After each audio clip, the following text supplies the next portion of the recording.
Hello guys, this is Abhishek from JLNM से भागलपुर बिहार। और इस वीडियो में हम लोग क्या जानने वाले हैं, जिन्होंने भी सेकेंड राउंड काउंसलिंग ख़त्म कर लिया है और अपग्रेडेशन में रखा है, या अगर कोई भी जो ऐसे स्टूडेंट थे जो फर्स्ट टाइम में आप रजिस्ट्रेशन नहीं कर चुके थे, उनके लिए एक और अवसर दिया गया है ताकि आप फिर से चॉइस फिलिंग कर सको और रजिस्ट्रेशन कर सको।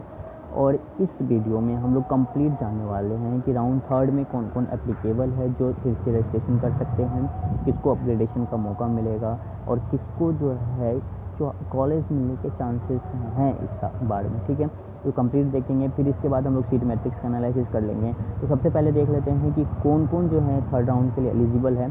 तो सबसे पहला इसमें दिया हुआ है कि वैसे सारे बच्चे जिन्होंने फर्स्ट टाइम, आप जब फर्स्ट काउंसलिंग स्टार्ट हो रहा होगा, फर्स्ट टाइम आप रजिस्ट्रेशन नहीं किए हो, उन सभी के लिए 20 से 22 के बीच में जो है आपको रजिस्ट्रेशन कर लेना है, फ्रेश रजिस्ट्रेशन करना है। अगर आप नहीं किए थे तो रजिस्ट्रेशन कर लेना। ठीक है, तो आपको फिर से रजिस्ट्रेशन करना पड़ेगा, पेमेंट करना पड़ेगा। उसके बाद आपका जो है आईडी आएगा, पासवर्ड आएगा, साथ में आपका रैंक कार्ड बनेगा। उसके बाद राउंड थर्ड में आप चॉइस फिलिंग कर सकते हो। ठीक है, तो ये हो गया आपका जो है नए बच्चों के लिए। और जो पहले से काउंसलिंग में पार्टिसिपेट कर चुके हैं और जिनका प्रोसेस चल रहा था, उसमें अब किसको किसको जो है ऑप्शन मिल सकता है। ठीक है, अब यहाँ पे देखो जो दिया हुआ है, यहाँ पे एक और फिर दूसरा, जो बच्चे सेकेंड राउंड में कॉलेज ले लिए हैं, कहीं भी फाइनल एडमिशन ले लिए हैं, जो अपग्रेडेशन में नहीं रखे थे, वो सारे बच्चे अनएलिजिबल हैं। मतलब उसको फिर से रजिस्ट्रेशन का मौका नहीं दिया जाएगा, उसको फिर से चॉइस फिलिंग नहीं करना पड़ेगा। ठीक है, तो अब जो सेकेंड राउंड में आपको कॉलेज मिल गया था वही कॉलेज रखना पड़ेगा।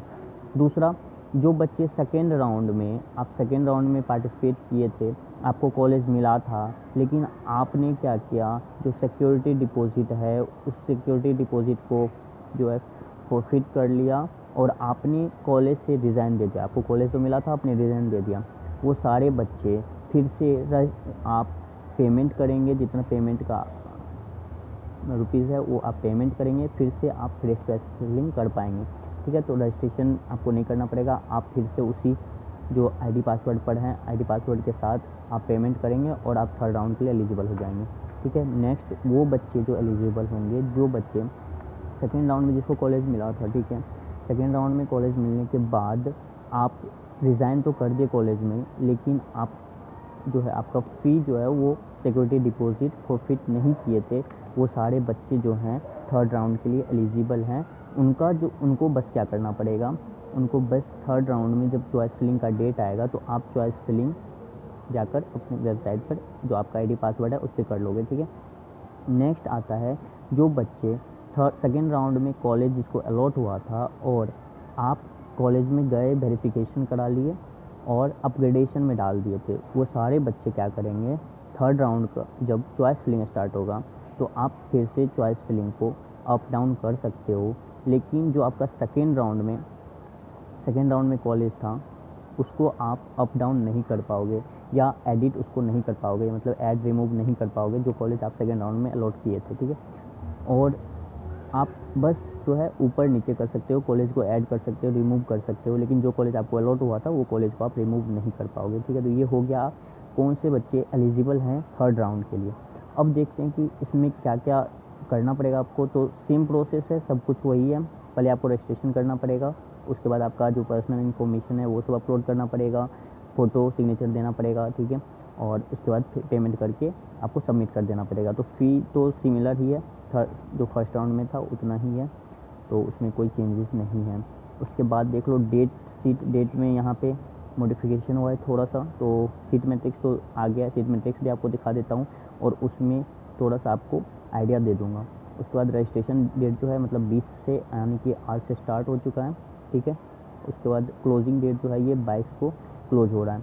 उसके बाद आपका जो मेरिट लिस्ट और रैंक कार्ड फिर से जारी होगा, जो नए बच्चे रजिस्ट्रेशन किए थे, तो वह 23 को आने वाला है। ठीक है, और उसके बाद जो है फर्दर आपका डेट 24 से 26 के बीच में चॉइस फिलिंग करना है और फर्दर डेट आएगा। ठीक है, तो ये हो गया आपका कंप्लीट प्रोसेस और कौन कौन बच्चे एलिजिबल हैं।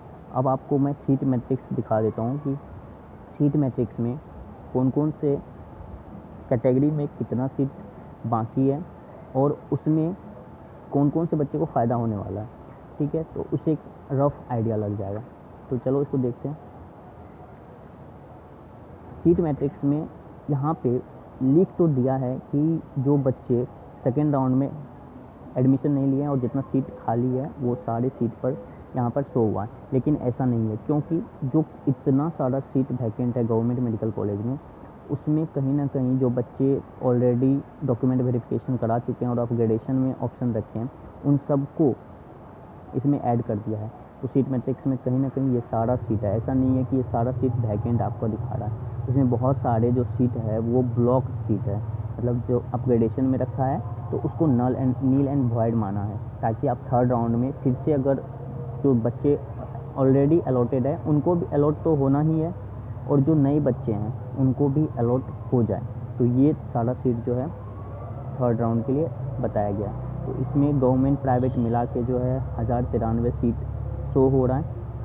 अप्रोक्स जो है इसमें मुझे जहाँ तक लग रहा है कि 550 के अप्रोक्स में सीट है, जो कि गवर्नमेंट का मेडिकल कॉलेज MBBS सीट पर यहाँ पे शो हो रहा है थर्ड राउंड के लिए। इसमें बहुत सारी सीट ब्लॉक सीट है, तो इसको आप कंप्लीट वैकेंट मान के नहीं चलोगे। लेकिन जो भी बच्चे एलिजिबल है वो आप रजिस्ट्रेशन कर लो।